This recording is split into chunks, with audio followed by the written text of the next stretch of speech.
Jadi ada satu keluarga yang terkenal kaya banget. Tinggalnya tuh di Bandung. Nah, saking kayanya keluarga ini, dalam satu komplek perumahan, rumahnya mereka tuh sampai ada 10 di sana. Buset.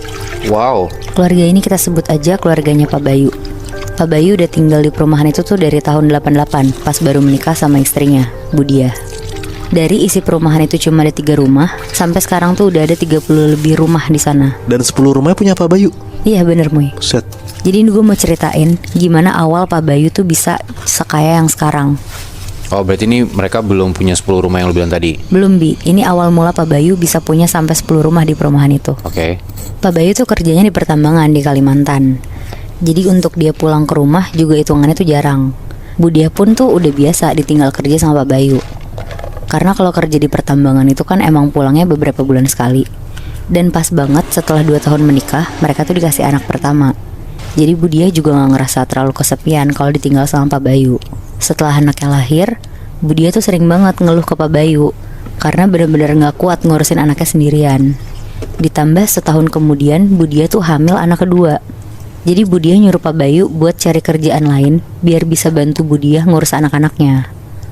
Pokoknya sempetlah kejadian cekcok di rumah tangganya mereka. Pak Bayu ngerasa susah cari kerjaan di Bandung, tapi Budia tuh maksa untuk Pak Bayu tuh tetap di Bandung. Sampai Budia tuh ngancam Pak Bayu buat mau cerai aja kalau misalkan Pak Bayu tuh gak mau pindah ke Bandung. Akhirnya Pak Bayu mikirlah segala cara untuk bisa tetap berpenghasilan besar, tapi tetap di Bandung sama keluarganya. Nah kebetulan Pak Bayu tuh punya teman di Bandung, teman SMA-nya yang emang kaya banget. Jadi Pak Bayu dari Kalimantan nyoba ngehubungin temannya ini, namanya Pak Iwan. Dia nelfon buat minta kerjaan di Bandung. Pak Bayu bahkan bilang mau kerja jadi apa aja, saking dia tuh desperate banget.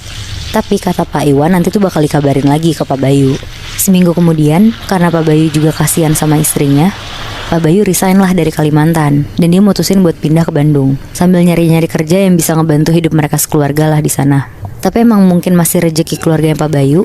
Di hari dia pindah ke Bandung, dia tuh langsung ditelepon sama Pak Iwan. Pak Iwan ngasih penawaran menarik dengan penghasilan besar ke Pak Bayu. Dengar itu ditelepon, Pak Bayu tuh tertarik banget dong. Langsung lah mereka ketemu besokannya di rumahnya Pak Iwan yang gak begitu jauh juga lah sama rumah Pak Bayu. Dan setelah mereka ngobrol panjang